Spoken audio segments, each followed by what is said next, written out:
Good evening, members. Welcome to the Manydown Overview Committee of the 7th of March. Just to quickly run through the usual, so if we start with the fire evacuation procedure, there are no fire alarms scheduled for this evening. Therefore, if the fire alarm sounds, please evacuate the building immediately.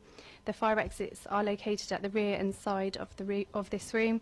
Go down the stairs and meet in the War Memorial Park. And to note that this meeting is being webcast. And finally, just a reminder, if members, well, anybody can just make sure any mobile phones are off or on silent, please. Apologies for absence and substitutions. There are none. Declarations of interest. Councillor Potter. Thank you, Chair. I'm advised, obviously, that consistent with what all councillors are supposed to do, I think I have to make the declaration at every meeting, and that is that my partner's daughter works for Remarkable. She lives and works in London. She's got no association with this particular scheme, to the best of my knowledge, but nevertheless, I think I need to do that at every meeting. Thank you. Yes, thank you. That will be noted. Urgent matters, there are none. And quickly, before we jump into the minutes of the 14th of January, it has come to light that there has been an issue with the mock papers being issued to the members of the MEC. I had thought I was an isolated incident, but it's become apparent that I think most members didn't receive papers. Can I just double check everybody does have a set of papers before them this evening? But you've got them now. Good. Thank you. So the minutes of the meeting held on the 14th of January, can I take those as read and agreed? Everyone's okay for me to sign them? Yep. Great. And if we move on to the first paper, which is the Manydown project update, and I'll pass over to the portfolio holder to introduce. Thank you, Chairman. The first report we're going to look at tonight, as you say, is the Manydown project update, and amongst the topics that are covered in this is an update on where we are with the local plan, also with the railway crossing. There's some developments in relation to the planning performance agreement with the local planning authority. We also are covering the Oakley and Dean neighbourhood plan, and there's an update on our progress in terms of public engagement. Since we last met, we've had some, I think, very interesting and enthusiastic comments from a number of school children from a number of selected schools in and about the town,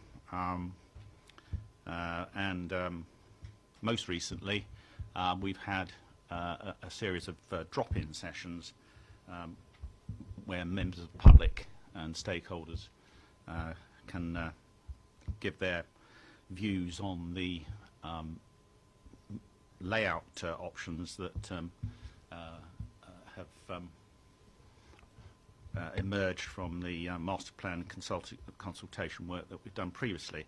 So that included drop-in sessions at Winklebury, Buckskin, Oakley, and on Saturday at the Malls. And I'm very pleased with the level of interest that these drop-in sessions have sparked. I think we've had something in the order of 500 people who attended these, which is good. So this is occurring all before we go to what's called the fourth sequence, which will be the pre-application consultation before we look to submit an outline planning application in the autumn of this year. This report also deals with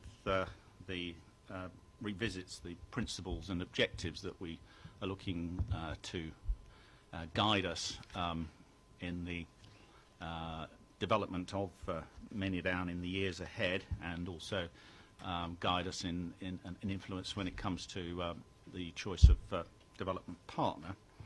and we've taken on board views expressed by the MOC at the last meeting in January. So there's a revised version of this, but I imagine that these principles and objectives will be finessed as we go along. Then finally, I think we're covering an update on the DCLG scoping and feasibility studies. Sorry, there's one other final point, which is that there's an update on where we are on the budget for the project.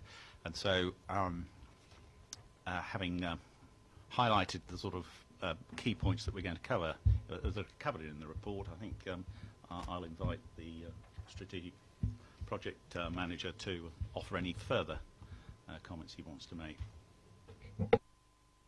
I think just to add that in terms of DCLG studies, the intention is to come back to the June committees with the draft reports once they've been through the relevant government departments over the next month or two.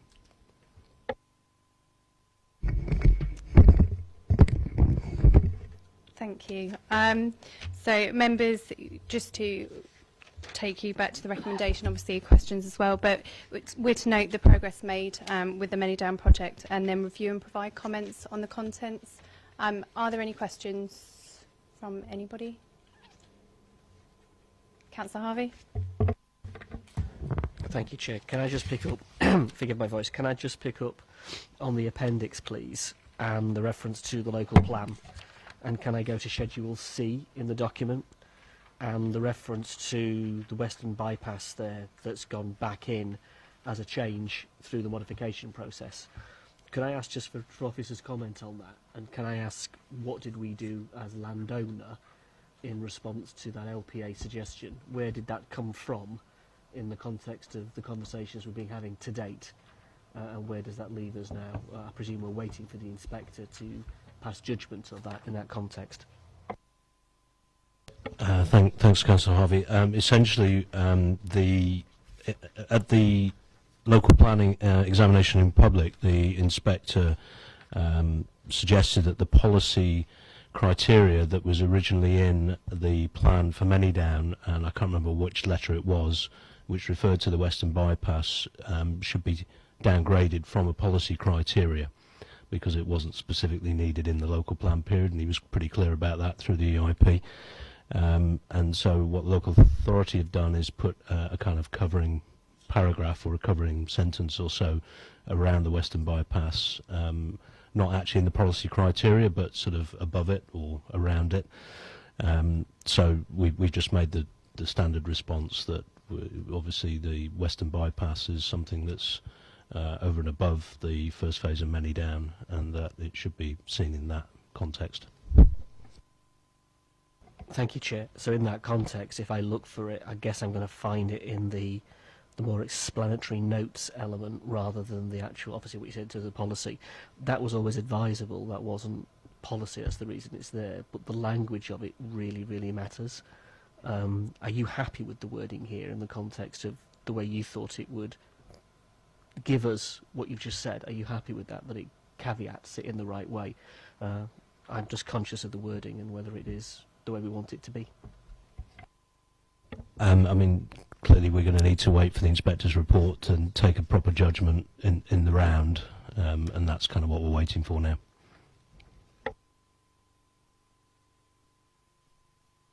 Thank you. Yep. Are there any, Councillor Robinson?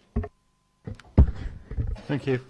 Just looking at page 14, the budgeted project spend has gone from an original budget of 1.1 million to 1.6 million. That's a huge increase. What's the cause of that?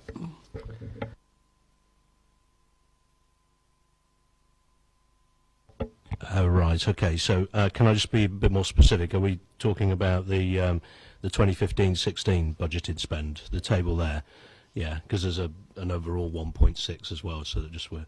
In terms of the additional increase for 15-16, it's been a combination of some additional surveys, which when I set the budget about 18 months, maybe 2 years ago, I hadn't really envisaged, but they're surveys in terms of geotechnical surveys and environmental surveys.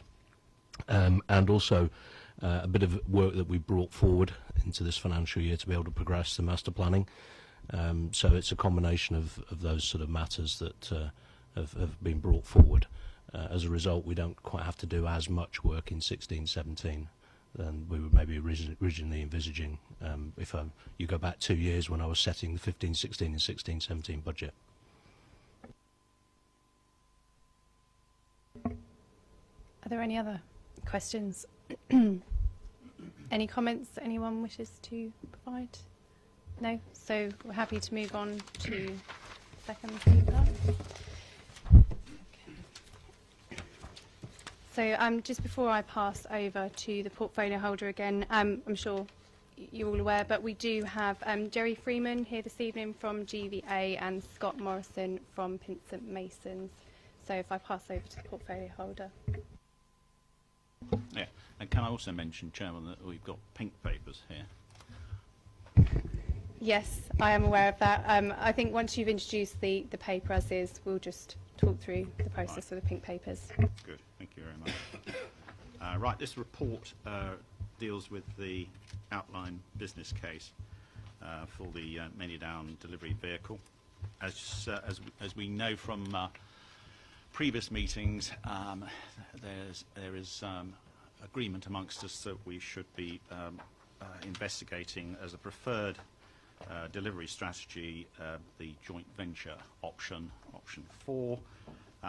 The outline business case is really something that that is part of the process that we need to do to make sure that we are in compliance with, as I understand it, sort of Treasury, the Treasury methods of procuring a project of this nature, and testing that what we're doing is the right thing to be doing.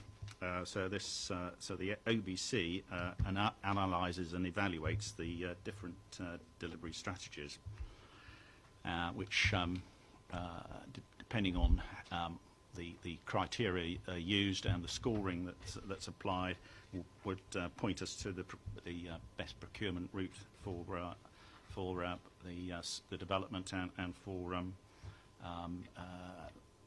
forming a joint venture partnership with a private sector partner. It also looks at the tax issues and also covers the timetable for procurement of a private sector partner.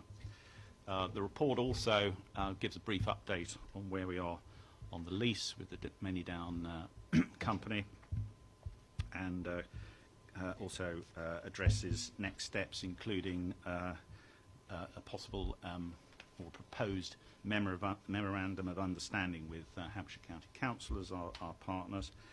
There's further work that needs to be done in relation to the governance structures that are going to control the various vehicles that will be necessary as part of the joint venture with a private sector partner, and and ensure that the public interests of Basingstoke and Deane and Hampshire County Council are fully covered.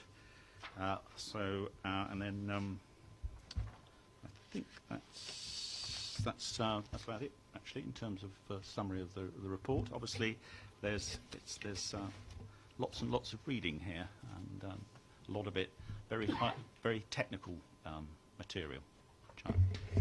Thank you. Just check, Richard, you don't wish to add anything.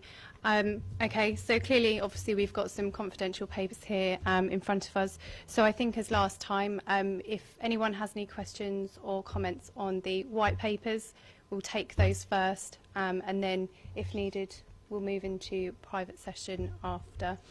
Councillor Richards, and just to double check, this is on the white papers, Perfect, thank you. Thank you, Chair. It's in the white paper. It also comes back in the pink, actually. I was just going to make a remark. Selecting the partner for the joint venture, it seems to take a rather long time. I mean, we start now, putting together things for sort of May, June, where the final signing of a contract is scheduled for somewhere like December 2017. Would you like to comment on that? I mean, by just reading that, which I thought, wow, that's that does seem a long time to come to that final position. And the other point I would make is, during that time, I mean, things are going ahead, and presumably your partner is not engaged until then. So, you know, how does the partner feel about it? Okay, I'll deal with a couple of points, and then I'll ask Scott from Pinson's just to provide a bit more detail. Firstly, in terms of procurement, you'll see from the paper that on balance we believe we need to go through an OJU or a PCR compliant, what's called PCR, which is public contract regulations compliant process. And so once you've made that decision, you're then beholden on a series of technical legislation, etc., which Scott is better qualified to explain. So essentially the timetable that's covered in para 3.5.4, which is the one you mentioned, is compliant with those options we have in relation to either competitive dialogue or competitive procedure within negotiation, which are an OJU or a PCR compliant process. So Scott will explain a little bit more about that. In relation to ongoing work, our strategy, as you probably know, is to get outline planning permission around the time, I guess this time next year, hopefully, depending on how things go in relation to the processing of the application we put in towards the end of this year. We have the opportunity to touch base with prospective bidders during the process on the key elements or the key parameters of that. So we're clearly going to want to do that as part of the process. But equally, at outline planning permission, we've got a framework which we can work with, and we just want to test that that is potentially the framework they would envisage they could work with as well during the course of those processes. So hopefully that will give you a bit of comfort that there is a level of engagement to the extent that we can during the process. So if I just invite Scott to give you a little bit more information on the specifics. Thanks, Richard. I suppose as Richard said, whichever PCR compliant route we go down, there are a number of prescribed sections that we need to go through to do that, to get from a long list to a short list and then get to a shorter list to select a preferred bidder. So I guess the point to note here is you're ultimately putting in place here an arrangement which will last 15 years. So therefore the procurement here is a complex procurement. You're procuring a very multifaceted arrangement. So it's really important that we get each of those right, and we really only get one shot at that. So that's why it's so prescribed in terms of the process. What happens is that the process becomes increasingly detailed. So at longer list, the process is looking backwards to ensure that the bidders group that we have the appropriate capabilities, and then it moves to a longer list, which we then cut down, and at that point that's where we will really get into the detail with the bidder. So I suppose that's why the process is so prescribed.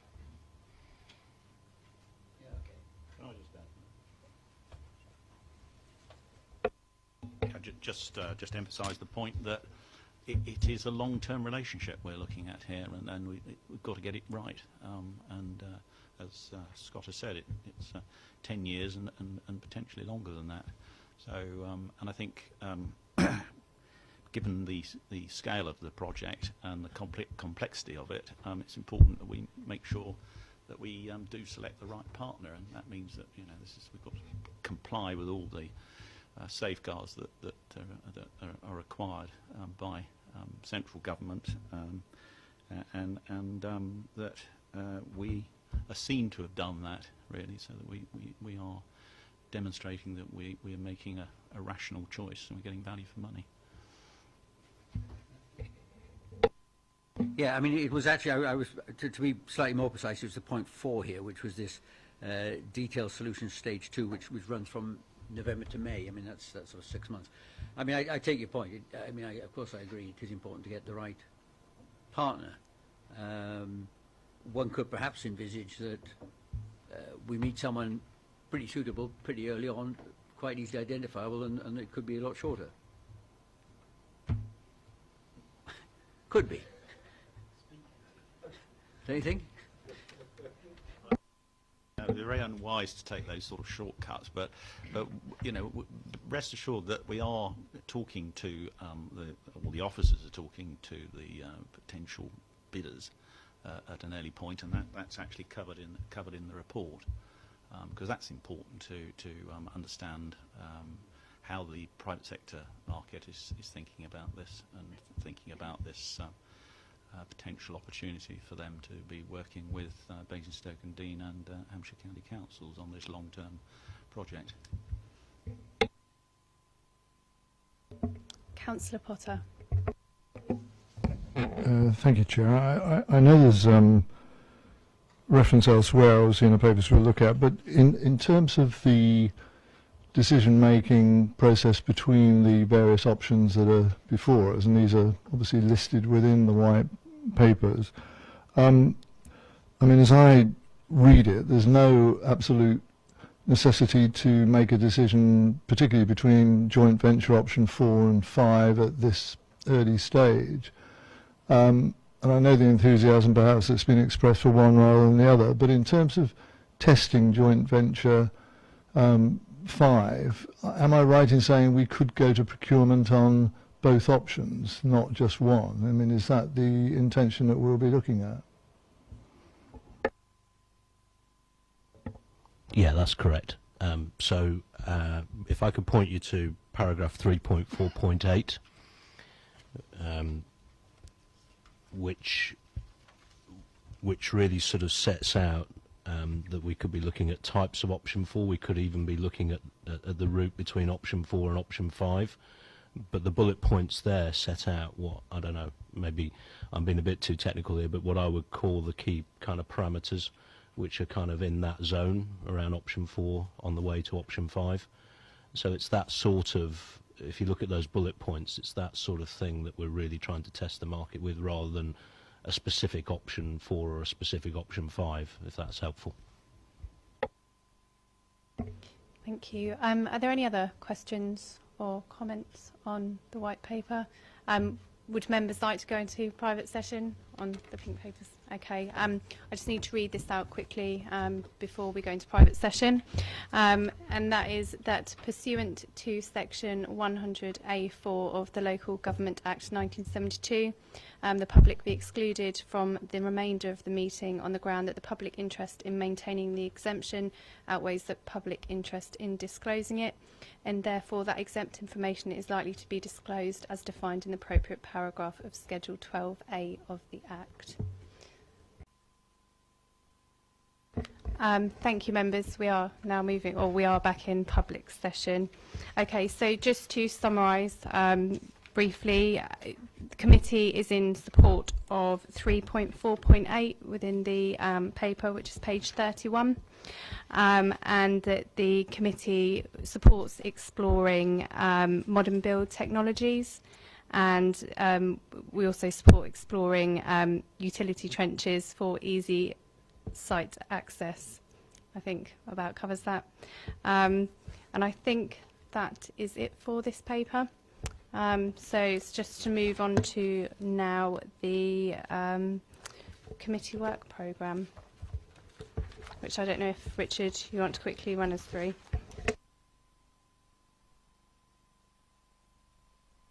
Okay, thanks, Chair. So moving into June, and the two principal things for Manydown are project updates around the results of the consultation that were currently underway, the master plan consultation, and the indicative plan, preferred plan. That's the preferred master plan. We're calling that the Manydown plan. And also, in relation to the delivery vehicle, we would have all the documentation ready for approval at the MEC. So we'll come through the MOC and then go to the MEC to enable us to go out to procure a delivery partner. So further set of documentation will come back to this committee for review, to then go on to the MEC for approval to procure a delivery partner, in line with the discussion we've had tonight. The other thing, in addition to the review of the work programme that I mentioned earlier in the meeting, is an update on the CLG studies and some draft results of those studies that would come to this committee, and possibly others, maybe EPH, in June. Thank you, and I think that closes this evening's meeting. Thank you.